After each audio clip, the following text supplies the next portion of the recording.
Saludos, muy buenas noches, señoras y señores. ¿Cómo están? Bienvenidos a este debate, el último de esta semana. Ya saben que estamos en Telecable y además estamos los martes, miércoles y jueves con todos ustedes en nuestro debate público. La justicia europea ha venido a echar una mano hoy a aquellos que se ven sin hogar. Ha venido a decir que los desahucios que se están produciendo en España no garantizan la protección de los consumidores. Vamos a hablar de este tema porque además hoy tenemos aquí expertos en este asunto de los bancos. Ya hemos dicho aquí en alguna ocasión que lo del banco malo nos parece una abundancia de la misma palabra, como que ambas cosas deban ir juntas. No sé si Ángel Mario va a estar de acuerdo en este asunto, seguramente no. Bueno, hay muchos temas que contar. Desgraciadamente Suzuki ya saben que abandona nuestra región, abandona Gijón, después de haber recibido, dicen, cerca de 5 millones de euros en ayudas para inversión y para jubilaciones. Ahora me imagino que tendrá que devolver parte de ello. Pero lo que sigue siendo noticia del día, porque hoy además ha intervenido la Iglesia, que era casi la única que faltaba por intervenir, es el asunto del matrimonio gay. La Conferencia Episcopal ha dicho hoy que le parece aberrante y que debería cambiarse, por tanto, la ley para evitar este tipo de situaciones, para que esas uniones se llamen como sea, pero no matrimonio. En fin, vamos a ver qué les parece a nuestros invitados todo esto que les proponemos, el menú del día, con Fernando Guerra, que está hoy aquí, cambia de lunes a jueves, así que bienvenido, Fernando. Muchas gracias. Bueno, lo importante es estar, ¿no? Sí. Y lo importante es poder contar con la presencia de Fernando. Muy bien, y Ángel Mario Díaz, yo decía, lo del banco malo parece una redundancia, ¿no? Bueno, depende cómo utilices la palabra. Es muy habitual oír decir a la gente todos los bancos son malos y otros que dicen que es un mal necesario con el que hay que convivir.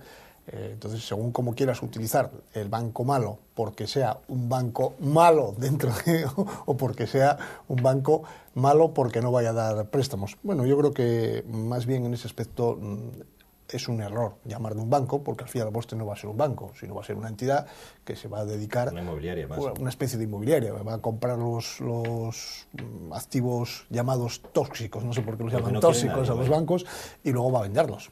Bueno, si lo quieren llamar banco malo, que lo llamen, si lo quieren llamar, pero creo que no se ajusta a la idiosincrasia de un banco. Pues empezamos ya el debate. ¿Y eso es posible? ¿Puede crearse una inmobiliaria que venda lo que hasta ahora no se ha vendido? Bueno, vamos a ver. En la banca española siempre ha existido, en España siempre ha existido esa figura de la protección de los depósitos de los ahorradores. Hoy se ha incrementado hasta los 100.000 euros, creo que es, hablo de memoria, y siempre se hacía a través de una entidad superpuesta, que era una entidad, era un fondo de garantía que se creaba a través de aportaciones de los bancos y aportaciones del propio Estado español.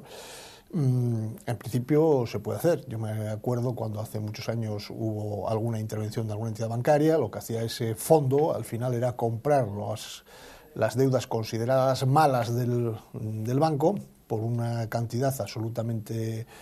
al revés, las compraba por un precio pactado y se las revendía al banco a un precio simbólico con la idea de que hiciese la recuperación. No se quedaba con ellas, ni mucho menos. Y luego ya, a partir de ahí...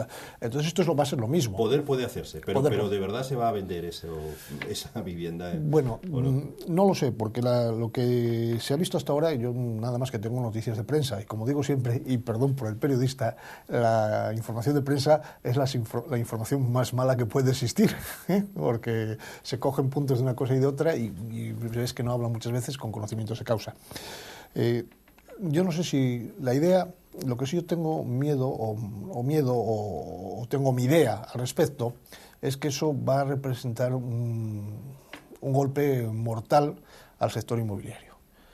Si al final se lleva a efectos como está planteándose o como está anunciando la prensa, yo lo que he leído hasta ahora es que la idea estriba en que el banco, ese mal llamado banco malo, compre a las entidades financieras, fundamentalmente a las que están intervenidas, las viviendas, los solares, los pisos, con una rebaja media del 63% del valor contable.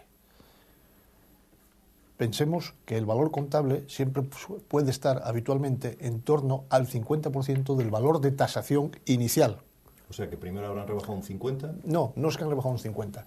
Cuando la ley española, hasta que se modificó hace 2 años, obligaba a que en una subasta pública, si el que se quedaba con el bien era el acreedor, sea un banco o sea una persona, tenía que pujar al menos por el 50% del valor de tasación o por el importe de la deuda. Es decir, cuando se concede un préstamo hipotecario, se tasa o cuando se concede un préstamo se tasa un bien. Y ese bien que se tasa es el precio que se fija para subasta. Posteriormente, cuando se hace la subasta, es obligatorio, que antes era el 50% de ese valor, desde hace un par de años, creo que ese fue cuando se modificó la ley, el último gobierno de Zapatero, es el 60% cuando se trata de la vivienda habitual. Entonces, pongamos un ejemplo numérico para que nos puedan entender. Una vivienda que en su día se tasó en 200.000 euros. Que el acreedor en subasta pública se queda con ella con valor del 50%, de 100.000 euros. Eso será el valor contable que tenga en los libros de la persona, la entidad o la institución que sea. Si ahora viene una tercera entidad, una tercera institución que compra ese bien con una rebaja del 63%, vamos a hablar por hacerlo de memoria todo con números rondos del 60%, es decir, que va a comprar esa vivienda que en su día se tasó en 200 en 40. En 40.000. La idea también que dice la prensa es que eso se vaya a vender posteriormente durante un periodo de 15 años con un beneficio estimado del 15%. 40, el 15%, son 6, con lo cual está vendiendo en 46. Es decir, el mercado inmobiliario, si va a haber pisos, va a tirar los precios, si va a haber pisos que antes que cuando hace 5 años valían 200.000 y hoy se van a poner en el mercado en 46.000, algo estaba mal. O estaba mal antes o está mal ahora. Evidentemente. Está mal antes, refleja que antes estábamos pagando una barbaridad por la vivienda. Sí. Ahí ha habido yo creo que ha habido muchas. Siempre se dice, bueno, que los bancos que dieron o que dejaron de dar. Yo creo que ha habido un cúmulo de circunstancias. No ha sido exclusivamente que los bancos dieron o dejaron de dar. Ahí ha habido muchísimo, porque hay que pensar una cosa. Hubo un momento determinado que en España había trabajo para todo el mundo. Cualquier persona y cualquier sitio había trabajo. Los tipos de interés cayeron. Las entidades bancarias se vieron obligadas a dar más créditos para poder seguir manteniendo los ingresos que tenían. Yo no estoy hablando de beneficios, los ingresos que tenían. Es decir, si tú vendes una cosa en 3 y de pronto tienes que venderla en 1, tienes que vender muchas más cosas para seguir ingresando 3. Todo eso creó un cúmulo de circunstancias, una burbuja que obligó... Yo no sé si a Fernando le ha pasado, pero los bancos, crédito no sé si darán, pero viviendas te ofrecen. Yo el otro día entré a preguntar por una calle y me dijeron, pues mira, en esa calle precisamente tenemos nosotros una vivienda que igual te interesa. O sea, es que entras al banco y te están ofreciendo ya, tenemos pisos, ¿no te interesa? Es un dislate porque yo recuerdo que hubo una época en la que el banco te vendía vajillas, te vendía cacerolas, te vendía viajes, yo el seguro del coche está a través de un banco y mi corredor de seguros de toda la vida, un compañero de colegio, se encolerizó con razón conmigo porque decía, hombre, yo no me dedico a actividades de tipo bancario y me parece muy mal que los bancos se dediquen a suplantarme a mí porque voy a tener que dejar en la calle a 16 empleados una correduría buena, porque no puedo competir, porque efectivamente no... Si Zapatero no se dedica a sus zapatos sino a otras cosas, luego pasan o por lo menos se deja en el aire sectores que se dedicaban especialmente a eso. No sé si... Y la caída de los precios, yo creo que en general, tanto como la subida, arrastra a todo el conjunto porque estamos en una economía global. Es decir, alguien va a salir perdiendo. Cuando los precios de la vivienda se disparataron de forma artificial, porque parecía que iba a seguir siendo una subida, porque se decían mis padres, la vivienda nunca baja de precio, que hay que invertir en suelo porque eso va a ser... Estaba implantado en la sociedad esa sensación de que había cosas que nunca bajaban, como era el oro, como era la vivienda, como era el suelo en general, y la gasolina. Ahora está bajando la gasolina, ¿no? Pues claro. Sí, pero eso va a arrastrar también al cierre de gasolineras. El equilibrio económico es fundamental. En Estados Unidos nunca ha habido una subida escandalosa de nada, salvo allí, quiero recordar, la crisis del petróleo 73 o algo así, y fue un auténtico cataclismo. Y luego padecieron una historia en el 29, el famoso crack de la bolsa, porque era una subida irreal de los valores y de las empresas, donde todo era... como ahora cuando hablamos de la nube, cuando decimos que todo está en la nube, y yo digo, ¿dónde diablos estará? O sea, el correo que yo mando, que recibo la foto, ¿dónde existe realmente, qué entidad que tiene, que no sea etérea, que sea palpable, ¿no? Bueno, entonces, para centrar un poco la cuestión, hay que decir que la clase media española, que fue la que hizo la revolución, bueno, más que la revolución, la transición política, social y económica, fue zarandeada en esta época de los yuppies que viene de los años 90, de las malas prácticas y de los malos usos de los bancos fundamentalmente americanos, que me corrija el experto, porque aquí la banca española, la banca europea, era más sensata, era más prudente, era más del tacita, de entrégame usted avales serios, de vamos a observar a quién tenemos que darle el dinero, y como la banca americana tenía una legislación un poco diferente a la española, pues para protegerse tuvo que adquirir esas malas prácticas, seguramente, para no quedarse también fuera de juego. La irrupción de los políticos en las cajas de ahorros fue nefasta, porque una vez más vemos que no solamente no eran expertos, sino que eran interesados políticamente en la concesión de créditos, en la adjudicación de dineros, que tal. Y luego lo de la clase media española, yo creo que es muy grave, porque se dejó de primar al hombre serio, trabajador, pequeño ahorrador, que no andaba jugando con las cosas de comer, con el dinero, que tenía una relación estrecha y directa con su banco, con su banquero, con su bancario, quiero decir, en donde estaba bien aconsejado, pues mira, estas acciones, estas cosas, donde no había pelotazos. Bueno, sí los había, pero eran de personas muy determinadas. No se practicaba. Esa clase media mantenía un nivel de flotabilidad de toda la economía, incluida la financiera, que no nos ponía de golpe en la cabeza del mundo, pero tampoco nos hundía en la crisis, sino que íbamos remontando posiciones en el ranking mundial hasta llegar, no sé si al 8º o al 9º puesto, con una banca que se decía saneada. Y todo esto se ha venido abajo, y no solamente por una cuestión de la construcción o del ladrillo, sino por un cambio de mentalidad. Es decir, esas prácticas obedecen a que los serios dejamos de ser respetados. Y me explico. Una vez más, la crisis la vamos a pagar la gente seria, la gente que funciona un poco con la...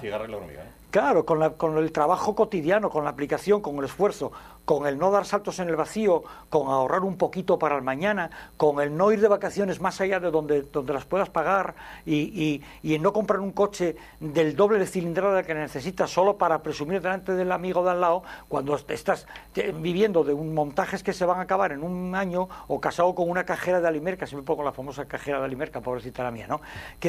Cuyos ingresos no van a permitir que puedas pagar eso.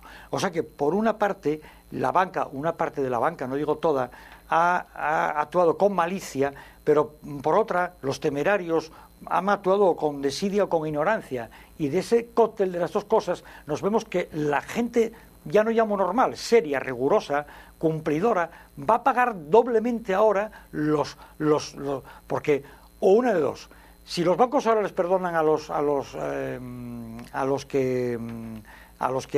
desahuciados, les perdonan los desahucios, ocurre o concurre, y con esto acabo, que la gente seria como yo, que pagó el piso sabiendo que podía pagarlo, amarrándose muchísimo, sacrificándose mucho, ahora que empezamos a tener más de 50 años y a tener unos pequeños ahorrillos, ahora vemos cómo resulta que nos están cobrando comisiones, nos están cobrando tarjeta, nos están masacrando a nosotros para favorecer a esos que bien por malicia o bien por desidia o ignorancia no hicieron bien sus deberes.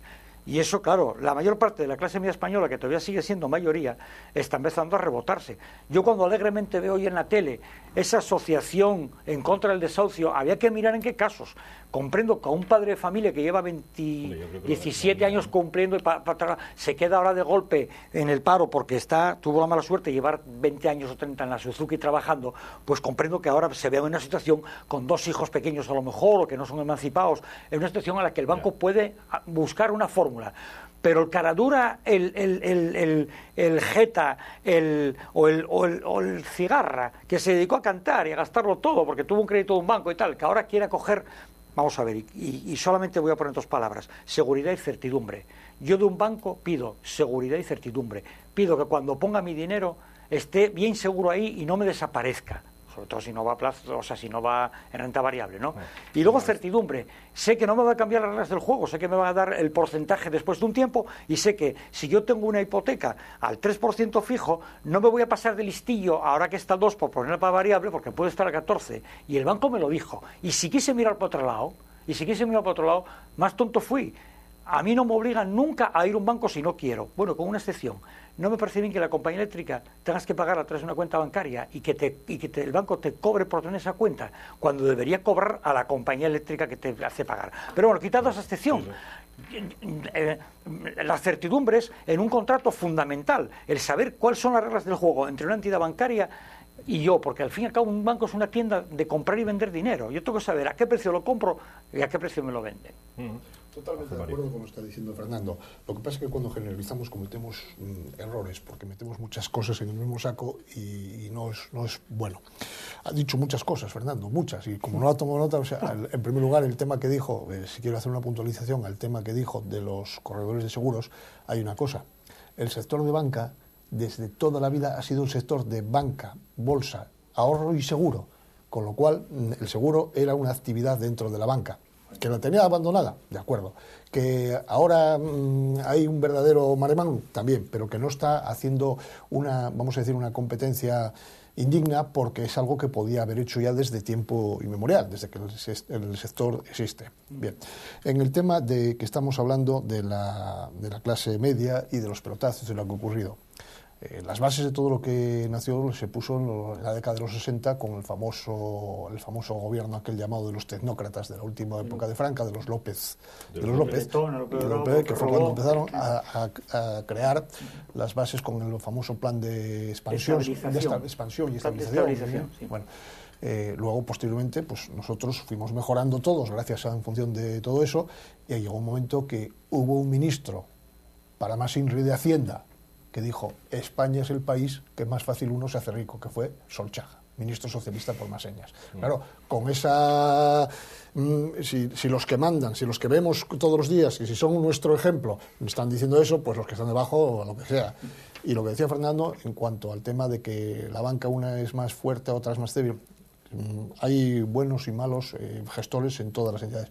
Lo que es muy cierto es que el verdadero problema de la banca española no está fundamentalmente en los bancos como tales, está centrado fundamentalmente en las cajas de ahorro. Y las cajas de ahorro han sufrido el asalto, como bien decía Fernando, de los políticos que vieron la posibilidad tanto de medrar ellos como de tener lo que muchas veces se demanda, el banco nacionalizado para poder hacer yo y deshacer. Y aquí tenemos tristes ejemplos, con ciertos grupos industriales, en la época del señor Areces, los problemas con Caja de Ahorros con el señor Menéndez, al que el señor Areces destituyó en un momento determinado para poder hacer de sus manos agua, en fin. Por eso digo que no podemos meterlo todo en el mismo saco. Hay entidades bancarias serias, responsables, y hay cajas de ahorro que han dejado bastante que desear. Tema de desahucios. Vamos a ver. Ahora está de moda, está todo el mundo diciendo y está tal, pero es que el desahucio ha existido siempre. Yo creo que a gente la han desahuciado por no pagar el alquiler. Y el gran problema de los propietarios, o la gran batalla y la gran llanto de los propietarios, es decir, que, oiga, que la ley española para el desahucio era malísima, porque resulta que un inquilino dejaba de pagarle, tardaba 3, 4, 5 años en echarle, y encima le dejaba el piso destrozado y no tenía quien recurrir. O sea que no nos rasguemos ahora las vestiduras por los desahucios, porque han existido absolutamente toda la vida. Luego tendremos que hacer discreciones y separaciones. Como muy bien decía Fernando, no es lo mismo un señor que ha sido serio toda su vida y que de pronto, trabajador de Suzuki, ahora mismo lo dejan en la calle, no tiene dónde ir y está pagando su hipoteca que viene pagando religiosamente y que se encuentra con 2 hijos. Pues hombre, habrá que estudiar ese caso puntual. ¿Cómo cribamos los casos? ¿Con qué criterios? Bueno, es que ahí está el problema fundamental. Es que es un problema de demagogia en este momento. En este momento hay una demagogia bestial en ese aspecto, y aparece el 15M y los indignados y vamos a impedir... Oiga, vamos a ver. Un señor que no puede pagar su hipoteca lo sabe con bastante antelación. ¿Por qué no se va a un piso de alquiler? Dice, no, la dación en pago. Oiga, la dación en pago se está haciendo, pero es que la dación en pago supone que inmediato que usted deje el piso libre. ¿O es que quiere usted que yo doy el piso en pago, pero voy a seguir viviendo en él? Y a mí que me lo mantengan. O que me den un alquiler para pagarlo. Oiga, vamos a ver, si usted no puede pagar la hipoteca, ¿puede pagar el alquiler? Si puede pagar el alquiler, páguelo en otro sitio. No fastidie usted al propietario de esa vivienda, sea un banco o sea un particular. Cuidadito con lo que estamos diciendo, que es muy fácil hablar de pan donde hay hambre, pero hay que ponerse y mirar los casos y las situaciones. O sea, una persona a que la que la desahucian pueden desahuciarla por no pagar un alquiler o por no pagar un crédito. Lo que ocurre, que como bien decía Fernando, hemos vivido una época en la que un señor con contratos temporales del sector que nosotros queramos, no sé, por decir a alguien, el del sector de la hostelería, no porque, porque es el que se mueve fundamentalmente, con contratos temporales de 6 meses, que tiene un sueldo de 1.200 euros y le daban un crédito. Y una señora esposa con un cajero de la Limerca que decía, y no hay nada contra la Limerca, con un sueldo de 1.000, de pronto iba a pedir un crédito para comprar, hipotecario para comprarse un piso de 300.000 euros. Pues que el banco se lo daba. Sí, se lo daba, pero señor mío, pero es que usted... El culpable no es él por recibirlo, sería el banco por dárselo también. ¿Por qué? ¿Quién es el que decide lo que compra? ¿Y qué precio paga por ello? ¿El banco o el que lo compra? No nos equivoquemos, que el que toma la decisión... El problema es que ese señor no se da cuenta, oiga, es que usted no puede comprarse un piso de 300.000 euros. Con estos sueldos y estos contratos, si usted es un tío de lo más honrado y de lo más normal, y por eso el banco le da el crédito, pero es que usted no puede comprar un piso de 300.000 euros. O sea, el riesgo empresarial lo corre usted. El banco corre el riesgo financiero, pero el empresarial lo corre usted. Si a usted el negocio le sale mal, que es comprar ese piso, el riesgo lo asume usted. Pongamos otro ejemplo. Un señor que se va a comprar, que es un industrial, y que se compra una máquina para hacer tornillos. Y va al banco y dice, oiga, necesito un crédito para comprar una máquina para hacer tornillos, que voy a hacer 10 millones de tornillos al segundo, voy a inundar el mercado, los voy a dar muy baratos y tengo un negocio extraordinario. El banco analiza si ese señor puede pagar, tal y como está funcionando día en día, cómo funciona su empresa, no sé qué, dice, aquí tiene usted el dinero para comprarse la máquina. Resulta que la máquina hace unos tornillos defectuosos. Por decir algo, estoy poniendo un ejemplo totalmente. Y este señor se pega el gran batacazo. Y va y le dice al banco, tenga, quédese usted con la máquina porque como no funciona, oiga, no, perdone. Yo no le pregunté para qué quería el dinero. Usted vino con un proyecto, compró una máquina y a usted le ha fallado la empresa, le ha fallado la inversión. Usted a mí me paga. No se trata de que yo me quede con la máquina, ¿eh? El riesgo empresarial lo asume usted. Yo no me tengo por qué quedar con la vivienda. Perfecto. Pero entonces, ¿por qué ayudamos a los bancos? Entrando en esa dinámica y siguiendo esa línea que marca Ángel Mario, entonces, ¿por qué les ayudamos ahora? Porque ningún país puede dejar caer su sistema financiero, porque automáticamente es un país absolutamente desprestigiado. Punto primero. Punto segundo. Pero es un arma de doble filo. Pudieron hacer lo que quisieron, no actuaron con total ética. Punto segundo. Y ahora... Punto segundo. El dinero que hay en los bancos, que es un error muy común, no es de los bancos. Es tuyo, de Fernando, mío y de todos los... Entonces, si el Estado, a través de ese fondo que comenté antes cuando me preguntaba Víctor si se podía hacer, responde de una cantidad de depósitos.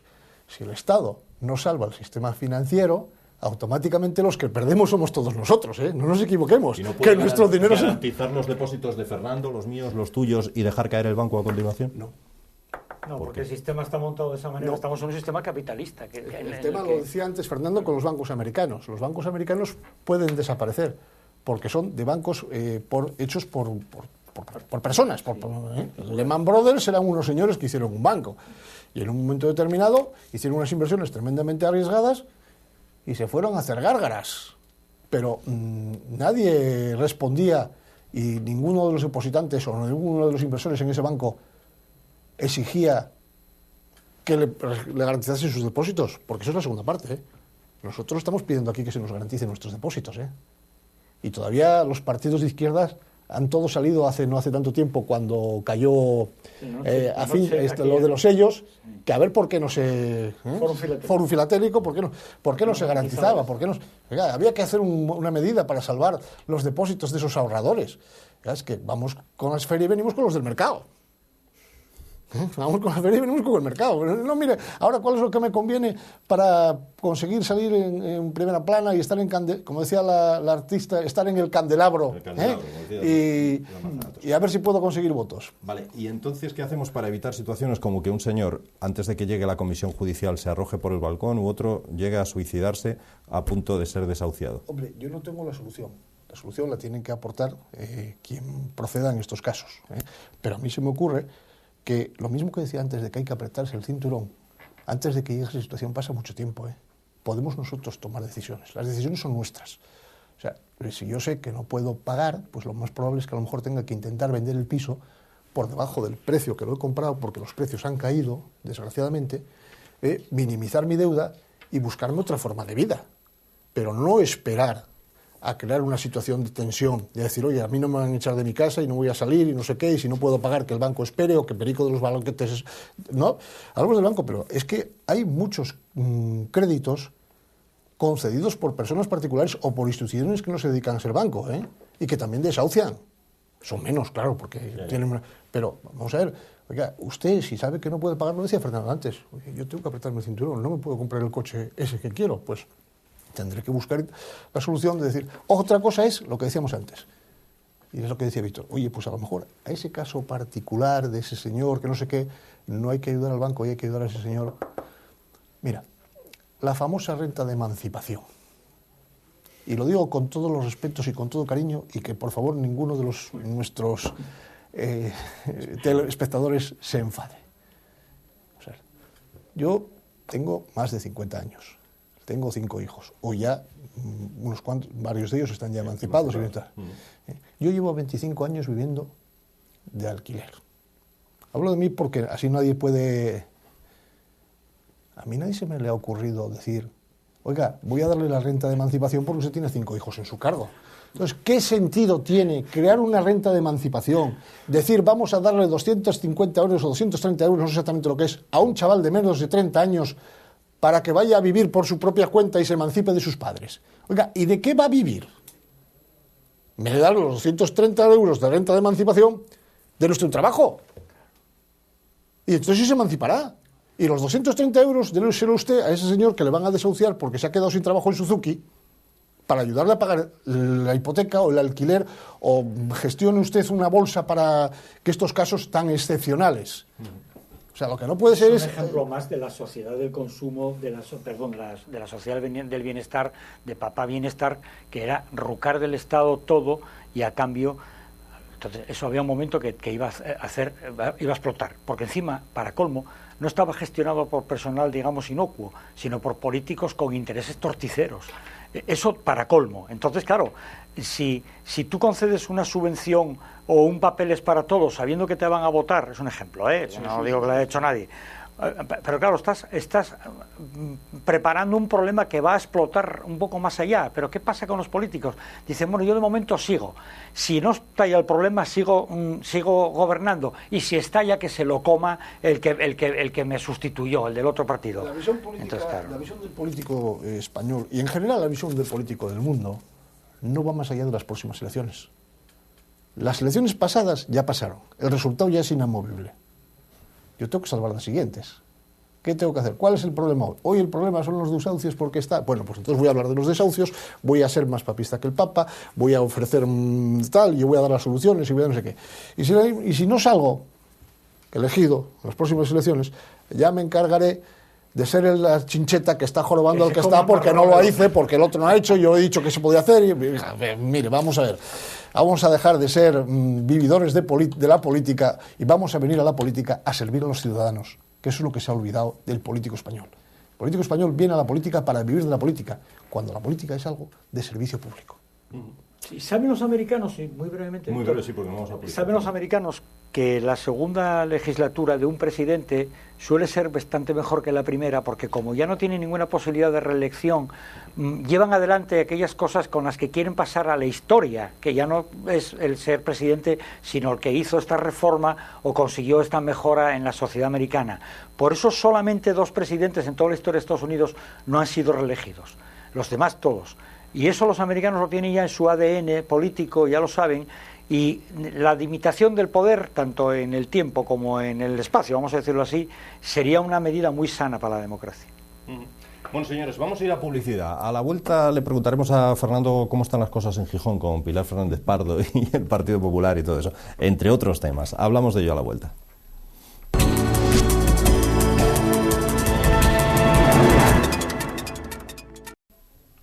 Bueno, aquí estamos de nuevo, segunda parte de este debate público. Tras la reelección el pasado fin de semana de Mercedes Fernández como presidenta del Partido Popular, pues se ha puesto manos a la obra, se ha remangado los brazos y se ha metido en faena para limpiar primero la casa, probablemente. Lo digo con el mayor de los respetos, pero es que parece que en Gijón hay bastante que limpiar, a juicio por lo menos de la nueva presidenta.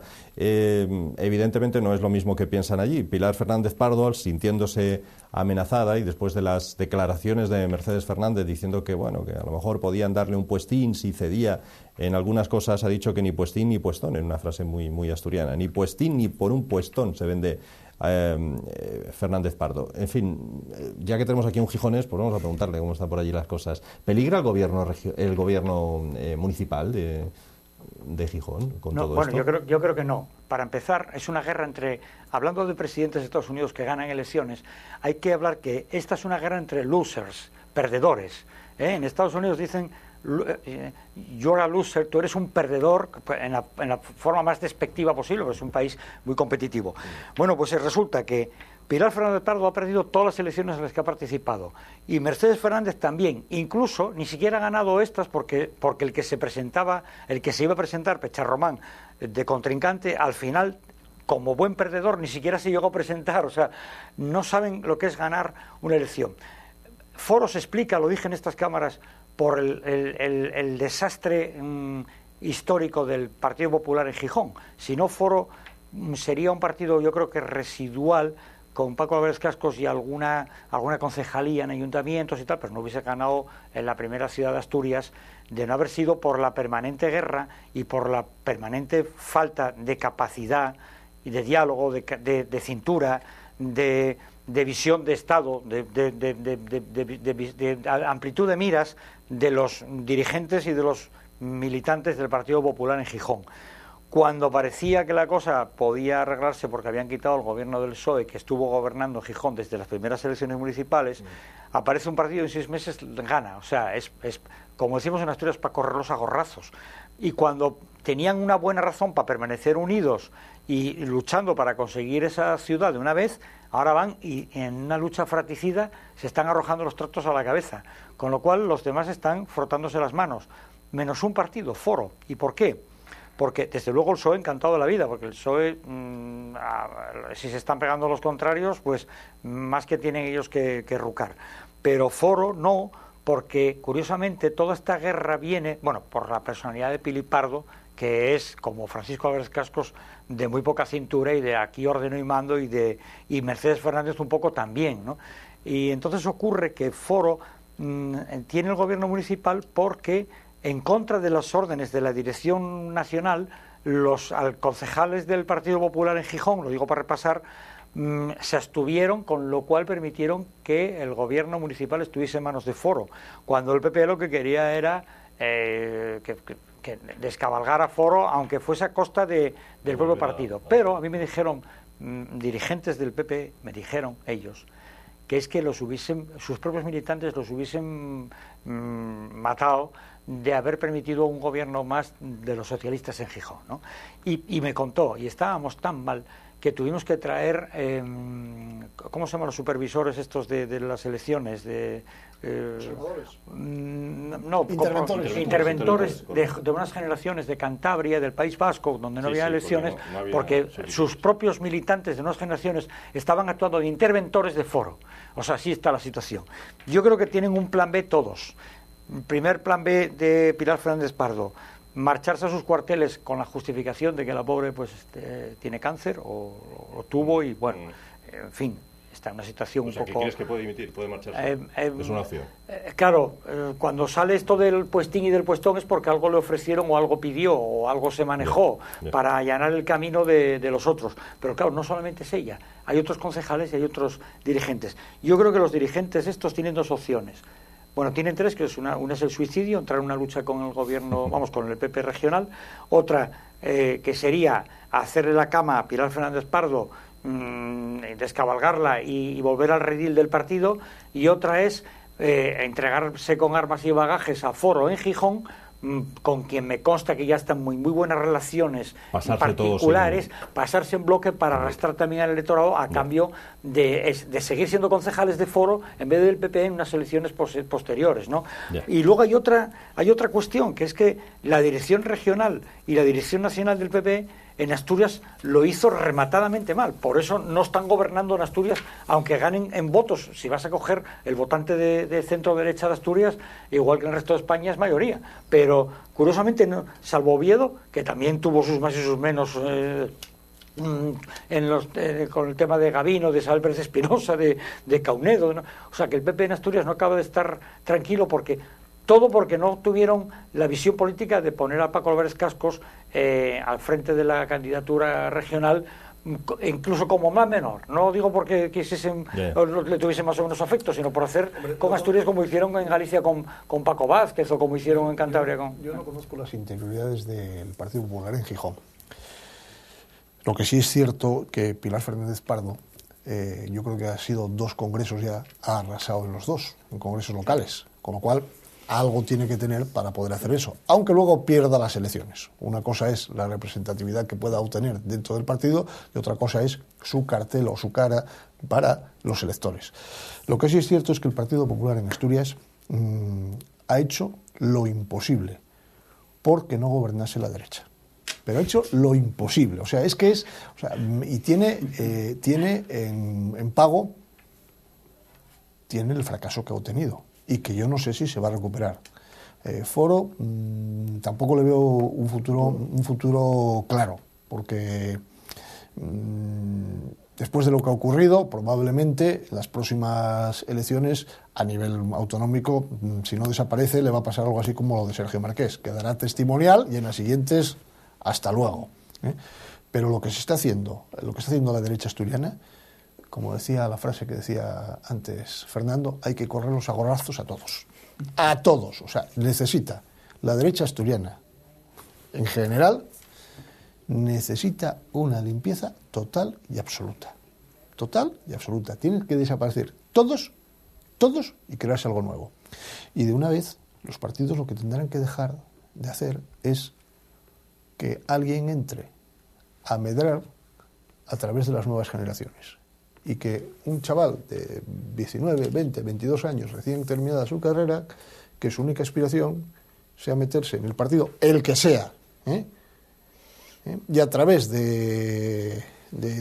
valga la expresión, del escalafón, llegar a presidir el partido o mandar en el partido. No, señor mío. Como decía antes, la actividad política es una actividad de servicio público. Y aquí se viene a servir a los ciudadanos y no se puede venir a medrar ni a conseguir puestos ni a crecer. O sea, si usted tiene que venir aquí, viene a vivir de su salario y aquí a trabajar. Nada más. Y luego la acusan a la alcaldesa de andar operando a gente de cáncer. Y decía yo en esta cámara, la mujer que ha sido operada de cáncer de mama por la alcaldesa estará eternamente agradecida a esa persona y estará odiando al mezquino que le ha echado en cara que, y como decía también algún dirigente del Partido Popular, lo bueno es que del Foro, lo bueno de nuestro partido es que estamos en la política transitoriamente. Nosotros todos tenemos el modus vivendi en otro sitio, ¿no? Y eso ha calado mucho en la sociedad gijonesa. Y no sé si en Asturias, pero la gijonesa sí. En principio, en Asturias yo creo que caló fundamentalmente, porque yo creo que el éxito fundamental del partido, independientemente de la personalidad de Cascos, que arrastró a muchísimo y tal, creo que lo más importante fue que la gente que apareció ahí, salvo honrosas excepciones, eran todos que tenían una actividad ajena a la política, o en su mayor parte. Hombre, pero no es el caso de Cascos, por ejemplo, toda su vida vivió de la política. No, he dicho que la mayor parte, y también he dicho que dejando a un lado a Cascos, que muchos que se fueron a Foro ya estaban en el Partido Popular como diputados anteriormente. Sí, pero es decir, también vivían de la política. Muchos hicieron el camino de ida y vuelta, e incluso algunos hicieron el camino de ida y de vuelta. Todavía salía una página de Nueva España ayer de una, es que no me sale el nombre, estaba intentando buscarlo, que ha hecho el camino. Tuvo un cargo en Foro, cuando Foro fue tal, y volvió al Partido Popular y los dejó eso. Y ahora creo que está otra vez... Claro. Es que sociológicamente son lo mismo, quiero decir, tiene el mismo electorado. Lo único diferente es una diferencia de caras, de credibilidad. Es decir, mira, tú ya te conocemos porque fuiste subiendo nuevas generaciones al partido y luego ascendiendo no sé qué tal, el cursus honorum que decía Ángel Mario, ¿no? Y en cambio, el otro, pues es un abogado que ha funcionado independiente, digo, Felgueroso, o Carlos Rubiera, que ha sido cantante y profesor y tal, o Eva Illán, que ha estado en... No, en el caso de los ayuntamientos es diferente, es cierto. Ahí sí que no son políticos profesionales de toda la vida. Pero en el caso de la Junta, la mayoría de los que están en foros sí lo son. Sí, pero fueron los que estaban en los puestos elegibles. Ahora, yo creo que fuera de esos puestos, dentro del aparato del partido, la gente que estaba no tiene nada que ver, o no estuvo antes en la política. Están pagando también ¿cómo se llama cuando eres bastante novato? Sí, están pagándolo, están cometiendo, por ejemplo, no han sabido vender bien con los medios de comunicación sus logros, no han sabido transmitir, no han sabido comunicar que están aquí para, en primer lugar, haber cerrado la hemorragia. En caso de, el cuerpo asturiano era un cuerpo como de un deportista que está teniendo una úlcera gástrica, entonces no lo puedes poner a correr el maratón de un día para otro, primero tendrás que curar la úlcera y más adelante recuperarlo y luego al final entrenarlo otra vez, y eso no lo ha sabido vender, y luego han cometido errores de cálculo de cosas que se han desgastado mucho en pijadines, pues el concejal de Cultura de Gijón, entre el Teatro Joveano, la Semana de no sé qué, y en cambio las grandes cuestiones de infraestructura, donde estamos hablando de miles de millones de pesetas. No, pero es curioso, es un caso muy curioso, el caso del Niemeyer, que ahora mismo todo el mundo sabe que Foro tenía razón, pero es que ellos lo transmitieron tan mal, que ahora nadie se acuerda de eso. O sea, ahora todo el mundo, aquí la única persona que está en el Sostenilla y en Mendalla es la alcaldesa de Avilés, que no sé qué sigue pintando ahí después de toda la defensa que ha hecho del desarrollo cuando le estaban diciendo, oiga, que aquí hay un pufo de 3 pares de narices, y ahora que se ha demostrado y que han tenido que presentar concurso de acreedores, que siga todavía, oiga, señora, pero usted ¿a qué juega? ¿Nos lo cuenta? Ya hace semanas o ya hace días, por lo menos, que se nos iba a dar a conocer a los asturianos una auditoría esa se retrasa, no sé por qué. Vamos a ver, yo lo he leído recientemente, no sé si fue ayer o antes de ayer en la prensa, que se ha modificado el importe final, se habla de 2.200.000 euros, cuando antes se hablaba de 2.400.000, pero es que todo el tema de los concursos de acreedores tiene una tramitación, vamos a decir, lenta, porque primero hay que reconocer los créditos de determinadas entidades y personas porque se han personado, aquellos que se personan con el abogado y procurador, que son en función de la cuantía que tiene su crédito, y esos, una vez que se personan y se les dictamina, ya luego no tienen derecho a presentar recursos. Pero luego están los otros, que son un buen número, aunque las cantidades son pequeñas, que eso sí tienen, y entonces ha habido que abrir un nuevo proceso para ellos y tal, por eso está más demorándose, pero está dentro de los plazos previstos dentro de una actuación de este tipo. Se hablaba de lo último que leí, yo creo que hablaban de que en 15 días podría estar el informe definitivo del administrador concursal. Con lo cual, pues, oye, pero de todos modos, si ya se está hablando de 2.200.000, 2.400.000 euros, oiga, señores, ¿qué se ha hecho aquí? Tanto como el Real Oviedo, ¿Qué se ha hecho aquí? Tanto como lo que necesita el Real Oviedo. Tanto como lo que necesita el Real Oviedo. ¿Y por qué se ha tapado y por qué se ha seguido manteniendo esa postura de no, aquí se está atacando a Avilés, aquí se está en contra de Avilés? Oigan, señores, aquí lo que se está en contra es del despilfarro. Es que tenemos otro ejemplo. También ha estado en la prensa estos días, que es lo de la sangría que decía Fernando, el famoso despacho de verano del señor Areces, que ahora Javier Fernández ha decidido clausurar y cerrar y no saben lo que hacer. O sea, unas instalaciones de 3.000 metros cuadrados, cuando tienes la residencia la sede de presidencia a 28 kilómetros. Oiga, pero ¿a santo de qué viene esto? ¿Y por qué se permite esto? ¿Y por qué no se pide a esas personas que han hecho ese despilfarro que ahora lo paguen de su patrimonio? Esto usted lo ha malgastado, lo ha defraudado a los impositores, a los asturianos, pero decía a los ciudadanos asturianos. Pues mire, pues se lo va usted a devolver. A los contribuyentes, era la frase que estaba buscando. Se lo va usted a devolver, oiga. Es que esto ha sido por un capricho suyo, porque usted se ha querido gastar un dinero que no había además. Y ahora estamos poniendo en tela de juicio que si nos estamos cargando la sanidad, si nos estamos cargando la educación, oiga, pero si es que hemos tirado el dinero a manos llenas como si fuéramos ricos.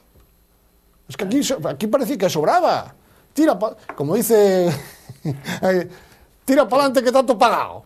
Oiga, señores, tira para adelante que tanto pagado. Un dato de esta misma tarde, ¿no? Salió hace unas cuantas horas, a las 3 de la tarde o algo así, en el telediario. Gastos de mensajes premium de los móviles de los diputados del Congreso, 50.000 euros en un año. Número de iPads que reconocen los diputados españoles del Congreso perdidos, extraviados, que pidieron, oye, dame otro que este lo perdí, 30. Es decir, o son unos manirrotos, o les importa voy a decirlo, un pijo, porque no lo tuvieron que pagar ellos, sino el esfuerzo de los españoles, o bien, como yo sé que tontos no son, se lo colocaron a algún hijo o algún tal y van al Congreso diciendo que lo perdieron. Y yo digo, ¿y por qué se los tienen que dar? ¿Qué pasa? ¿Que el mío no lo tengo que pagar yo? Los políticos tienen que estar bien pagados y con su dinero pagarse, hombre, yo no digo que el avión a Tailandia, pero el mensaje de móvil... Fernando, yo ahí voy a discrepar, voy a discrepar de ti y voy a decir una cosa. Creo que una persona, para desarrollar su trabajo, su empresa tiene que dar las herramientas, no se las tiene que comprar él. Pero ojo, yo te doy las herramientas, cuidado, juegos, en jueguecitos de móvil. Yo te doy la herramienta, pero ojo, me respondes de la herramienta, me respondes de la herramienta. Esas son dos cosas distintas. Sí, aquí tienes la herramienta, pero ojo, si la pierdes... La repones tú. Volvemos a temas nacionales. Esta ha sido la semana señalada en el calendario que dicen los cursis porque hace 7 años que se venía hablando del famoso recurso presentado ante el Tribunal Constitucional por el tema del matrimonio entre homosexuales. La conferencia episcopal, 2 días después de conocerse esa sentencia, ha dicho que el matrimonio homosexual es injusto y que urge cambiarlo. ¿Qué opináis de eso, Fernando? Que yo voy a hablarlo en 2 planos completamente diferentes. En el plano moral no tengo nada que decir, pero la Iglesia sí. Entiendo que la Iglesia, que es una institución que nos da normas morales, hable desde el plano moral y ético, claro. Es su trabajo, más que y el trabajo doctrinal es fundamental, claro. Pero yo ahí, como no formo parte del cuerpo místico de Cristo, pues no tengo nada que decir. Desde el plano de vista jurídico, no nos damos cuenta en este país tan analfabeto que el matrimonio es un contrato sinalagmático en el que las partes no estipulan las condiciones del mismo y ejerce efectos civiles y jurídicos en el plano de las obligaciones, de las sucesiones, de los derechos de todo tipo, en los que esta misma mañana me he encontrado, no voy a decir dónde porque ya son muchas pistas, una chica de 19 años que estuvo casada 7 meses con una chica y como les fue mal, entonces resulta que se divorció y ahora sale con un chico y ahí va con el chico donde los encontré en la calle. Al margen de la cuestión de gustos de moral y de que se haya equivocado, su equivocación la ha tenido que pagar el contribuyente porque como es una estudiante, todo el papeleo generado, el tiempo que tardó el concejal en casarlos, la tramitación de sus papeles, la hemos pagado. Por eso digo que me da igual. Es decir, estoy poniéndolo como un ejemplo de que el matrimonio no es solamente una cosa que afecta a los contrayentes, sino que afecta a toda una sociedad que está hecha de una forma determinada. Y curiosamente la banca no puede desaparecer porque estamos en una sociedad capitalista. ¿La cambiamos? Bueno, pero hay que cambiarla, Y estamos en una sociedad que se basa en una estructura tradicional de la familia tradicional de padre, madre e hijos. Porque todo el sistema económico, social, político, productivo se apoya en eso. Creemos en los bancos y creemos en los magistrados y creemos en la ley y en el orden porque son las reglas de juego que nos damos y no podemos andar rompiendo ni cambiando esas reglas de juego solamente porque suene bonito oír hablar a 2 homosexuales que tienen derecho a casarse. También tienes derecho a tirarte por un precipicio, pero no deja de ser una tontería. Bueno, más que una tontería, una cosa grave. Hablando el otro día de lo del botellón. Entonces resulta que, para empezar, la palabra es totalmente inadecuada, porque matrimonio viene de matrimonium, que quiere decir preparación para la maternidad. Segundo, la palabra gay es, una vez más, un eufemismo que utilizamos en España, porque gay quiere decir textualmente alegre, y ni todos los alegres son homosexuales, ni todos los homosexuales son alegres. Entonces, no sé por qué diablos no se puede utilizar la palabra homosexual, y se utiliza eufemismos porque hay una mala conciencia subyacente a la sociedad española, en donde todavía, yo no soy racista, pero no quiero que mi hija se case con un negro. Eso subyace, por eso se llaman a sí mismos gays, alegres, no, son homosexuales. O sea, y si eres negro, te digo negro, no te digo moreno, moreno soy yo. pero el que es negro. Y entonces creen que el matrimonio entre homosexuales es una cosa que no, entre homosexuales o entre heterosexuales, que solamente concierne a los contrayentes. Y es mentira, porque ejerce, como decía antes, muchos efectos civiles en los que nos vemos involucrados los que pagamos impuestos, y los poderes públicos, y los poderes sociales. Y no te digo nada, los que hay que pensar por encima de todo, que son los hijos. Un niño tiene derecho a tener un padre haciendo el rol de padre y de madre haciendo el rol de madre. Y eso lo sabe cualquier psicólogo en primero de carrera. Otra cosa, como me decía una, oye, ¿y si el padre es un borracho y le pega? Pues sí, malo. Y si se mata en un accidente, peor. Pero de antemano, lo ideal es eso. Y todo lo que sea que falte eso son carencias. Por muy buena que sea la esposa de la madre y por muy bueno que pueda ser el esposo del padre para ti. Pero hay una serie de comportamientos adquiridos a través de los roles que conforman el carácter del niño, que requieren de la asistencia del padre y de la madre. Y yo diría más, de los abuelos. Y eso lo sabe un psicólogo de primaria. Pero claro, no le digas eso a los políticos porque pierden los votos del Zorolo. ¿Cómo se llama? Bueno, yo lo llamo Zorolo porque lo es, porque desde que tiene orgasmos democráticos ya me da la catadura moral bueno, no quiero entrar en cuestiones morales. Yo creo que lo que pasa es que has metido dos cosas. Has hablado de familia y has hablado de matrimonio. Efectivamente, el matrimonio es un contrato. Yo creo que rebajar lo que algo se ha conocido toda la vida como representante de la familia, que es el matrimonio, o como traslación de la familia, que es el matrimonio, a llevarlo a una unión sexual o a una unión por placer, es degradar totalmente, no a la palabra, sino a la familia, que es lo que subyace en todo esto. Como muy bien dice Fernando, el tema de llamarse gays ellos mismos son por la cantidad de complejos que tienen. Son ellos mismos los que están creando la situación. Desgraciadamente, en el momento que estamos viviendo, cuando alguien habla como está hablando Fernando, como estoy hablando yo, automáticamente es colgado el cartel de homófobo. De homófobo. No, perdone, yo no tengo odio a nadie. El que tiene el problema es usted. No, podría ser hasta yo soy homófobo por hablar así, pero usted no es heterófobo, que no es una palabra que de momento exista por tratar mal a las familias heterosexuales, que automáticamente las está tildando de lo peor que existe. Usted no lo tiene que justificar y yo lo tengo que justificar. Está haciendo un eufemismo para dulcificar algo que a ellos mismos les duele y les molesta. Pero no puede ser que cada uno no deje a los demás que hagan lo que quieran, quiero decir. Es que estás viendo que no. ¿Qué molestia puede haber en que dos gays pues se casen o no se casen? No. Al que no lo es, pues allá ellos, o al revés. Pero es que el problema no está en eso. Es lo que quizá yo no me he expresado bien. El problema no está en eso. El problema es que eso tome carta de naturaleza y normalidad. ¿Qué es lo que se pretende hacer?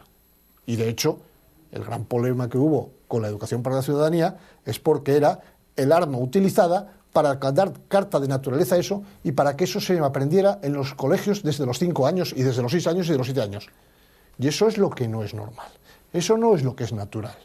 Entonces, cuando tú estás dando carta de naturaleza a que eso es un matrimonio, no es la palabra en sí. Como tú muy bien dices, que cada uno haga lo que quiera. Pero ¿por qué no quisieron desde el primer momento los derechos que se les reconocían a través de la constitución de parejas de hechos y los registros de parejas de hechos? Porque no les interesaba, porque les discriminaba, porque les diferenciaba, porque era algo distinto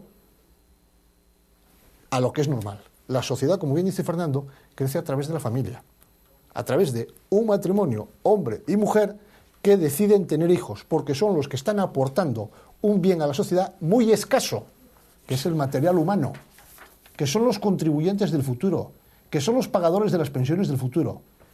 Ningún matrimonio entre personas del mismo sexo aporta eso a la sociedad. No, pero adoptan, que es todavía peor. Pero esa es la segunda parte. Es la segunda parte. Perdona. Puede serlo, ¿no? Con la ayuda no estoy de acuerdo. De una inseminación. No estoy de acuerdo. Y no puedo estar de acuerdo por una razón. Tú has elegido una opción libremente a la que nadie te ha obligado. En el momento que eliges esa opción, estás renunciando de forma voluntaria a la posibilidad de procrear. Ahora, si lo que quieres es utilizar medios artificiales o distintos para conseguir el juguetito que es el niño, cómprate un perro. O sea, lo que están diciendo, oiga, yo quiero ser madre o yo quiero ser padre, pero quiero ser padre con un hombre o quiero ser padre quiero ser madre con una mujer. Perdone, usted ha renunciado a eso. Es que si o sea, usted no puede pedirle a la sociedad que si usted ha renunciado libremente a su capacidad de procreación, la sociedad le nutra a usted dándole hijos en adopción. Porque además está usted contraviniendo un derecho que es anterior al de usted. El derecho del niño a tener un padre y una madre.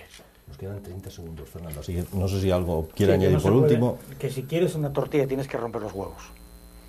Quiero decir que hay cosas que implican unas cuestiones previas. En cuanto a la homofobia, yo, si fuese homosexual, empecé diciendo que no iba a entrar en cuestiones de tipo moral, que cada uno podía unirse a quien le diese la gana. Pero si fuese homosexual y psicólogo y sensato, diría estos mismos argumentos. Un niño tiene derecho a la mayor normalidad posible en su vida. Es como las malformaciones, que hay niños que tienen que ser adelante con malformación, claro que sí, pero lo ideal es que tengan 2 piernas, 2 brazos, que escuchen muy bien, que tengan un padre o una madre, que no vivan en la miseria, que puedan comer caliente y ser en un entorno familiar para que se desarrollen plenamente. Pero eso no evita que haya niños que vivan en la miseria, que haya niños sordos, que haya niños mancos, eso no evita. Pero son las anormalidades, no son las cosas normales ni naturales. Me hubiera gustado tener a alguien más aquí que tuviera otra opinión diferente para que hubiera sido más debate, si cabe, en el día de hoy. Pero bueno, en cualquier caso ha estado muy interesante. La lástima precisamente es que se acaba el tiempo, que tenemos que despedir este debate público de hoy. Así que, Fernando Guerra, hasta la semana que viene. Encantado de volver. Igualmente, Ángel Mario, que hacía mucho que no estaba por aquí y siempre es bienvenido. Pues oye, cuando queráis, me tenéis a vuestra disposición. Bueno, el día que haya que pedir un crédito o algo, ya le llamamos para que nos asesore. Yo ahora, bueno, si para asesorar, sí. Si es que eso es posible y si es que eso se concede hoy en día, que lo dudo. Bueno, señores, gracias, nos vamos, buenas noches, hasta la semana que viene. Volvemos, ya saben, el martes.